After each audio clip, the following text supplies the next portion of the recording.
भक्तों, आपका स्वागत है वास्तुशास्त्र यूट्यूब चैनल में। आज मैं आप लोगों को राजा मोरध्वज की कथा सुनाने जा रहा हूँ, तो पूरी कथा को ध्यान से सुनिएगा और कथा पसंद आए तो वीडियो को एक लाइक भी कर दीजिएगा। तो चलिए शुरू करते हैं आज की कथा। मोरध्वज नाम का एक राजा था। वो बहुत अच्छा राजा था। वो अपनी संपत्ति दान करके ही भोजन करते थे। लेकिन मेरी माँ, हम हिंदुओं का धर्म ये है कि जब हम रोटी बनाते हैं तो नियम से पहली रोटी गौ माता के लिए निकाली जाती है। ये हम हिंदुओं का कर्तव्य है कि हम कुत्ते के लिए आखिरी रोटी निकालें। हमारा कर्तव्य है कि हम अपने घर से गरीबों और लाचारों को एक थाली भोजन खिलाएं। जब हम अपने भारत में भोजन करते थे तो हमारे माता पिता बाहर आकर देखते थे कि कहीं कोई हमारे दरवाजे पर तो नहीं बैठा है। पहले घर ऐसे बनाए जाते थे कि घर के बाहर बैठने की एक पट्टी होती थी। पुराने घर ऐसे बनाए जाते थे कि कोई भी आकर बाहर बैठ सके। और हम भी कभी कभी बाहर आते थे, हमारे परिवार वाले भी आते थे। चर्चाएं होती थीं, बातचीत होती थी, सत्संग होता था। तो पहले हर घर में ऐसी व्यवस्था होती थी कि बाहर बैठने के लिए एक पट्टी हो, एक पट्टी। बाहर पर्ची कहते थे।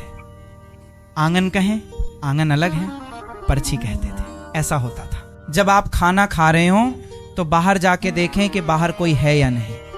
ऐसा तो नहीं कि आप अंदर खा रहे हो और कोई आपके घर के बाहर बैठा हो। अगर कोई आपके दरवाजे के बाहर बैठा है तो उसका पेट भरना आपकी जिम्मेदारी है। ये हमारा भारत का धर्म है।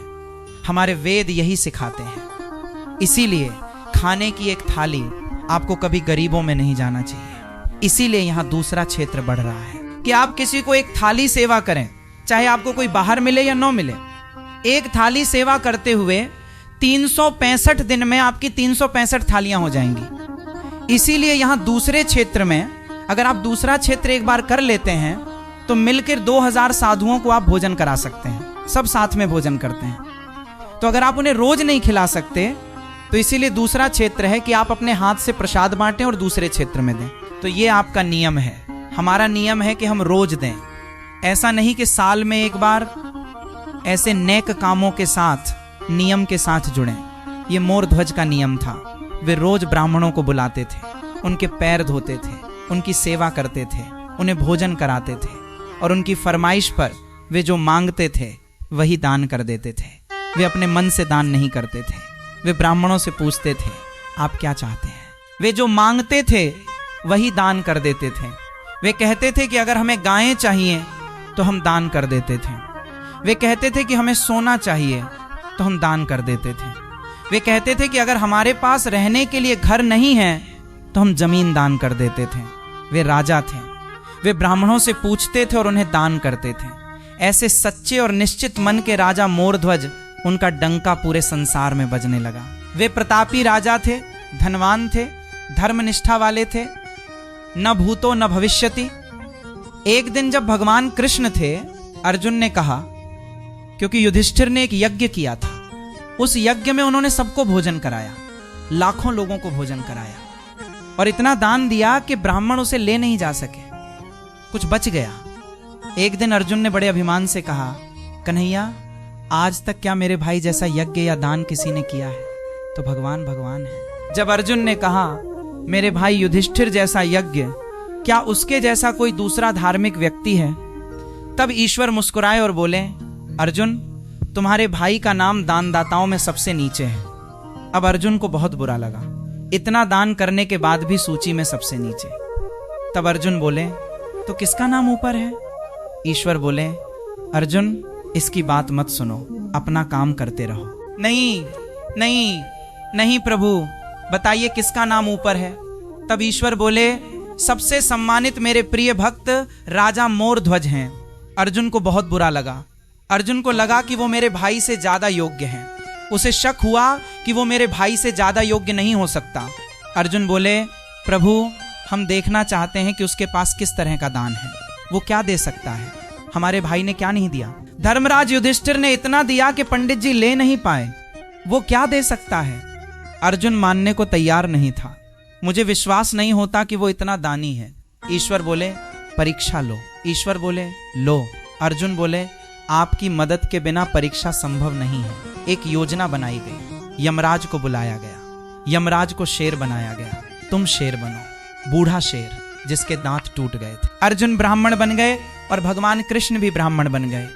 2 ब्राह्मण और 1 शेर, तीनों मोरध्वज के द्वार पर चले गए। भिक्षाम देहि, भिक्षाम देहि, हे राजा हमें भिक्षा दो।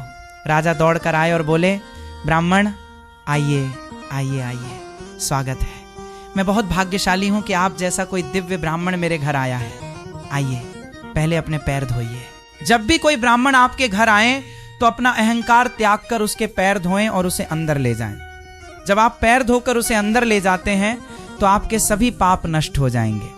पैर धोना हमारे देश में एक परंपरा है। एक बहुत बड़े व्यक्ति थे, ज्ञानी थे, वे भी ब्राह्मण थे। उन्होंने अपनी बेटी की सुंदरता का वर्णन करते हुए एक पुस्तक लिखी। उन्होंने लिखा, मेरी बेटी इतनी सुंदर है, इतनी सुंदर, इतनी सुंदर। जैसे ही वे अपनी बेटी की सुंदरता का बखान पुस्तक में कर रहे थे, उन्हें गले का रोग हो गया। उन्होंने ब्राह्मणों को बुलाया और कहा, भाई मैं ये पुस्तक अपनी बेटी पर बना रहा हूँ, वो इतनी सुंदर है, लोग इसे पढ़ेंगे, हमें ये रोग क्यों आया? तब ब्राह्मणों ने कहा, पिता अपनी बेटी की सुंदरता का वर्णन नहीं कर सकता, पति अपनी पत्नी की सुंदरता का वर्णन कर सकता है। मेरी पत्नी इतनी सुंदर है। अब आप क्या कर रहे हैं? आप उस पाप से प्रभावित हो गए हैं, आप कैसे ठीक होंगे? उन्होंने कहा, सभी ब्राह्मण बैठे हैं, उनके पैर धो और उनके पैरों से धुले पानी से स्नान करो, आपकी बीमारी अपने आप ठीक हो जाएगी। जब उन्होंने ब्राह्मणों के पैरों से धुले पानी से स्नान किया तब उनकी बीमारी ठीक हो गई। भगवान कृष्ण ने भी सुदामा जैसे ब्राह्मण के पैर धोए। ईश्वर को ब्राह्मण के पैर धोने की क्या आवश्यकता थी? ब्राह्मण स्वयं वो है जो ईश्वर के चरणों में गिरता है। ब्राह्मण स्वयं वो है जो ईश्वर के चरणों की धूल अपने माथे पर लगाता है। ब्राह्मण स्वयं वो है जो ईश्वर के चरणों को पाने के लिए रोता है। हम उस ईश्वर के लिए रोते हैं और वो हमारे पैर क्यों धोएगा? क्योंकि ईश्वर कहते हैं, हे मेरे अतिथि, यदि मैं इस अनुशासन का पालन नहीं करूंगा तो कौन करेगा? इसीलिए भगवान ने स्वयं ब्राह्मण सुदामा के पैर धोए और फिर उन्हें भोजन कराया। यदि आप कभी किसी ब्राह्मण को अपने घर भोजन के लिए बुलाते हैं तो सबसे पहले उनके पैर धोएं और फिर उन्हें भोजन पर बिठाएं। 13वीं में भी लोगों के पैर धोए जाते हैं। आप अपने माता पिता के लिए भी ऐसा ही करें। तुम नहाते हो, है ना? तो आज के बच्चे इतने जिद्दी हैं, वे अपने माता पिता के पैर क्यों धोएं? क्योंकि वे बड़े हैं। क्या उन्हें अपने पैर धोने में शर्म आएगी? वे पैर क्यों धोएंगे? अरे भाई, जब तुम ब्राह्मणों के पैर धोते हो तो ब्राह्मणों के पैर धोने में जितना पानी खर्च होता है वो पानी तुम्हारे पूर्वजों को रास्ते में पीने के लिए दिया जाता है। मैं मर जाऊंगा, मैं भी वही पानी पीऊंगा जिससे मैंने ब्राह्मणों के पैर धोए हैं। मुझे भी वही पानी पीने को मिलेगा। तुम भी मर जाओगे, तुम भी प्यासे रह जाओगे अगर तुम ब्राह्मणों के पैर नहीं धोओगे। जीवन में तुम्हें पानी का दान करना चाहिए। जो पानी का दान करता है उसे वही पानी प्राप्त होता है। और अगर तुम पानी का दान नहीं कर सकते तो ब्राह्मणों के पैर धो दो। इसीलिए 13वीं में पैर धुलवाए जाते हैं। 13 ब्राह्मणों के पैर धुलवाकर फिर प्रसाद के लिए बिठाया जाता है। अब ये परंपराएं लगभग बंद हो गई हैं। सब मॉडल बन गए हैं, सब बड़े बन गए हैं। कोई छोटा बनना नहीं चाहता आजकल। आज एक बार आदमी बड़ा हो जाता है, उसके बाद वो छोटा नहीं बनना चाहता। वो कहता है मैं खुद बड़ा हूं। गलत। जो खुद को बड़ा समझता है बड़ा नहीं होता। जो खुद को छोटा समझता है वही बड़ा होता है। हनुमान जी लंका में इसलिए नहीं गए कि वे बड़े थे, वे छोटे बने थे। इसलिए प्रेम रखो ब्राह्मणों के चरणों से, माँ बाप के चरणों से प्रेम रखो। माँ बाप के पैर धो। ब्राह्मणों के पैर नहीं धोए तो भी चलेगा। माँ के पैर धो दिए तो उनसे जो पानी बचेगा वो मृत्यु के बाद भी पानी के रूप में मिल जाएगा, वो मिल जाएगा। और जो 20 बाल्टी पानी तुमने नहाने में बहा दी वो वहां नहीं मिलेगी। गाय माता को जो पानी पिलाया वो पानी भी मिल जाएगा। जो जरूरतमंद हैं उन्हें पानी दिया जाएगा। तुमने जो दिया है वही तुम्हें मिलेगा। श्राप दिया है तो मिलेगा, प्रेम दिया है तो मिलेगा। बस इतना समझ लो कि कांटा चुभाया है तो पीछे से भी किसी को कांटा चुभेगा। और तुमने एक चुभाया, उसने 2 चुभा दिए, तुमको भी ब्याज मिलेगा। और तुमने किसी के रास्ते में फूल बिछाए हैं, गुलाब बिछा दिए हैं, तो कोई कमल के फूल बिछाकर तुम्हें देगा। क्योंकि ब्याज अच्छा हो या बुरा दोनों का मिलता है। जैसे भगवान कृष्ण आए और उन्होंने पैर धुलवाए और भोजन कराया। ब्राह्मणों ने कहा राजन हम बाद में भोजन करेंगे। पहले हमारा सिंह बाहर खड़ा है, आप उसके लिए कुछ भोजन की व्यवस्था कर दो। हाँ हाँ, मोरध्वज ने कहा, बताओ शेर क्या खाएगा? उसके लिए हमारे पास सब कुछ है। जो बोलो हलवा बनवा दो, जो बोलो रोटी बनवा दो, मालपुए खिला दो। तुम्हारा शेर क्या खाता है? ब्राह्मणों ने कहा, राजन देखो, हमारा शेर सारे शेरों की तरह मांस खाता है, मांस खाता है। अच्छा। मोरध्वज ने कहा, कोई बात नहीं, हम मांस की व्यवस्था करते हैं। अच्छा, मांस लाओगे कहां से? बकरी मारोगे? नहीं नहीं नहीं। गाय मारोगे? नहीं नहीं नहीं। तो मुर्गी मारोगे? नहीं नहीं। तो कोई जानवर मारोगे? नहीं नहीं। जानवर तो भगवान के स्वरूप हैं, क्यों मारेंगे? मोरध्वज ने कहा, तो मांस लाओगे कहां से? मोरध्वज ने कहा, हमारे पास भी मांस है, हम काट कर तेरे शेर को दे देंगे। हम अपने शरीर का मांस दे देंगे। हमारा पेट भर गया, हम अपने शरीर का मांस दे देंगे, तेरे शेर का पेट भर जाएगा। देखो राजा, उसके राज्य में बकरी नहीं थी क्या? वो कह सकता था, बकरी ले जाओ, मैं बकरी दे दूंगा। नहीं, जान मारना पाप है, अहिंसा परम धर्म है, हम किसी को नहीं मारेंगे, हम अपना मांस दे देंगे। शिवजी ने भी कबूतर के लिए अपना मांस दे दिया। मोरध्वज ने ब्राह्मण से कहा, सुनो, तुम्हारा शेर मेरा मांस नहीं खाएगा। क्यों? उसने कहा, तुम बूढ़े हो, तुम्हारा मांस सख्त हो गया है, मेरा शेर बूढ़ा हो गया है, ये सख्त मांस नहीं खा सकता। तो किसका मांस? ब्राह्मणों ने कहा, पहले एक फैसला लो। फैसला लेने से पहले उन्होंने वचन लिया कि जो भी वे मांगेंगे वो देंगे। मोरध्वज ने कहा, मैंने वचन दे दिया। तो सुनो, वो तुम्हारा बेटा है। हाँ, वो ताम्रध्वज है, मोरध्वज का बेटा ताम्रध्वज।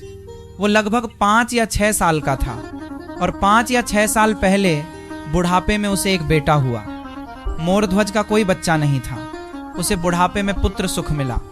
ब्राह्मणों ने कहा, हमें अपने शेर के लिए तुम्हारे बेटे के मांस की आवश्यकता है। बच्चे का मांस बहुत नरम होता है, वो उसे बहुत आसानी से खा लेगा। तुम अपने बेटे को जल्दी लाओ और खड़ा करो। और सुनो, हमारे शेर के दांत गिर गए हैं, इसलिए वो मांस फाड़ नहीं सकता। इसलिए तुम दोनों पति पत्नी अपने बच्चे को बीच से आरे से चीरकर मेरे शेर को खिला दो। अब राजा हैरान रह गया, राजा कुछ समझ नहीं पाया। एक पिता और एक माँ ने अपने बेटे को जन्म दिया। बहुत से लोगों ने अपने बेटे का दान किया है, लेकिन अपने इकलौते बेटे को आरे से चीर देना, बहुत प्रेम का बेटा।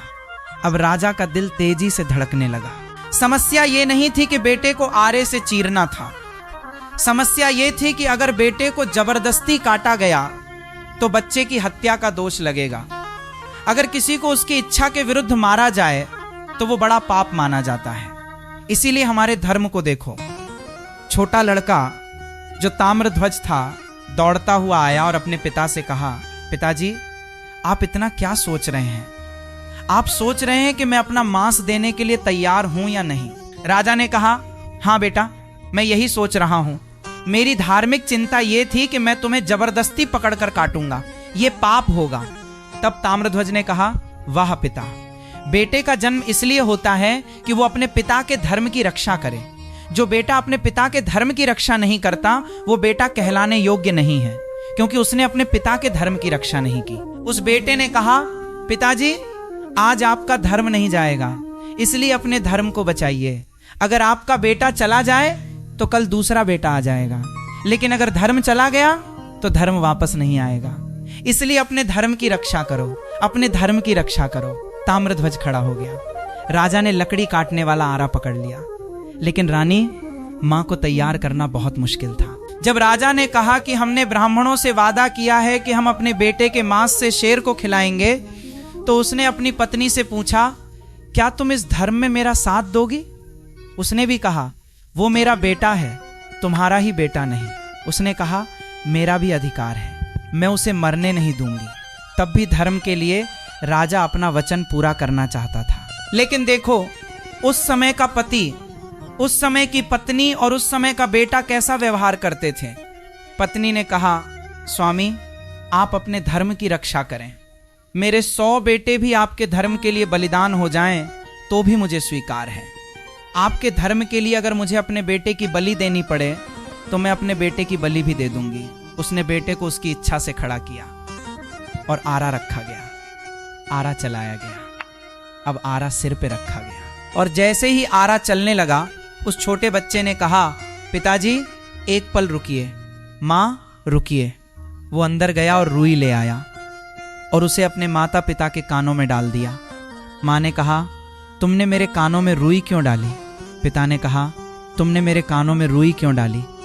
तब छोटे ताम्रध्वज ने कहा, पिताजी, माँ जब आप आरा चलाएंगे तो हो सकता है कि मैं दर्द से चिल्लाऊं, हो सकता है कि मैं चीखूं, लेकिन माँ मैं जितना भी चिल्लाऊं, मैं नहीं चाहता कि मेरी चीख तुम्हारे कानों तक पहुंचे, इसीलिए मैंने रुई लगा दी है, क्योंकि अगर मेरी चीख तुम्हारे कानों तक पहुंची तो तुम आरा चलाना बंद कर दोगे, और अगर आरा रुक गया तो तुम्हारा धर्म खतरे में पड़ जाएगा, और मैं नहीं चाहता कि मेरी चीख तुम्हारे धर्म में बाधा बने, तुम्हें आरा बंद नहीं करना चाहिए। खड़े हो गए ताम्रध्वज। माँ ने अपने कानों में रुई डाली और अपने धर्म की रक्षा के लिए माँ और पिता ने अपने बेटे को बीच से काट दिया। देखते ही देखते खून के छींटे आने लगे। कभी माँ का मुंह भीग जाता, कभी पिता का मुंह भीग जाता, और खून के छींटे निकल रहे थे और आरा चल रहा था। ये भारत की सच्ची घटनाएं हैं। ये हुआ था, ये हमारा भारत था। ऐसा भारत दिखाओ, ऐसा भारत कि धर्म के लिए बेटा तैयार था, और धर्म के लिए माता पिता ने अपने बच्चे का बलिदान दे दिया, क्योंकि उन्होंने वचन दिया था कि मैं तुम्हें मांस दूंगा। 2 भागों में उन्होंने उसे काट दिया। अब बच्चा रोने लगा।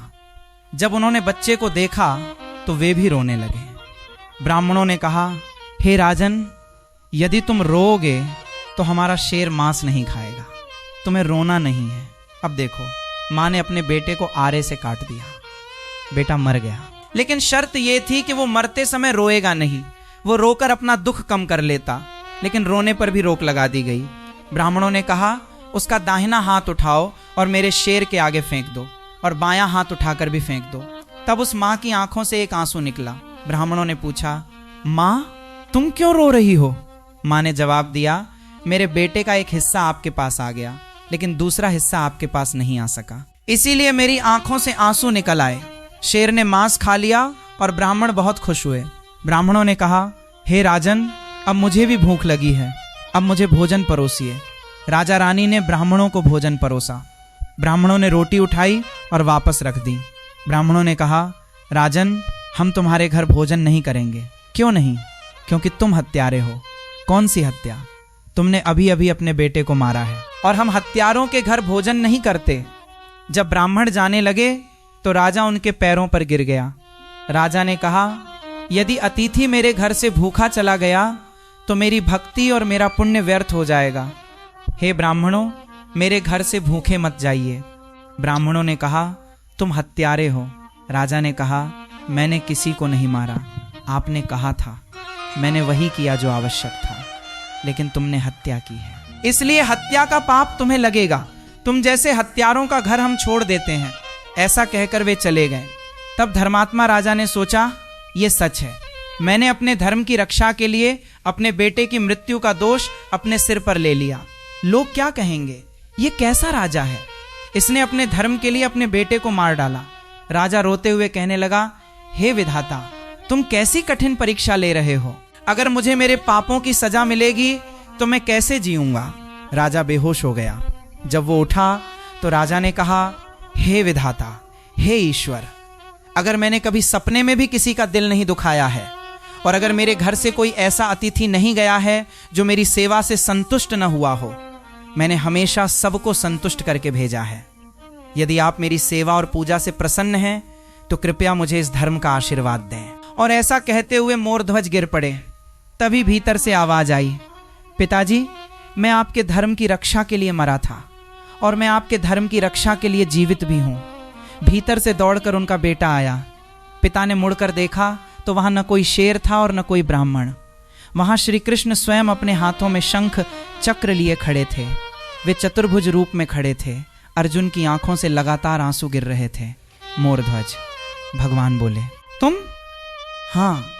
मोरध्वज रोने लगे, वाह भगवान, क्या आपको भी मुझ पर भरोसा नहीं था? क्या आप भी मेरी परीक्षा लेने आए थे? कम से कम आपको तो यह विश्वास होना चाहिए था।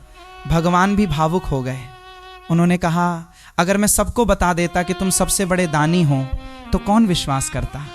लेकिन आज तुमने ये सिद्ध कर दिया कि इस पृथ्वी पर, इस सृष्टि में तुम्हारे जैसा दानी कभी हुआ ही नहीं।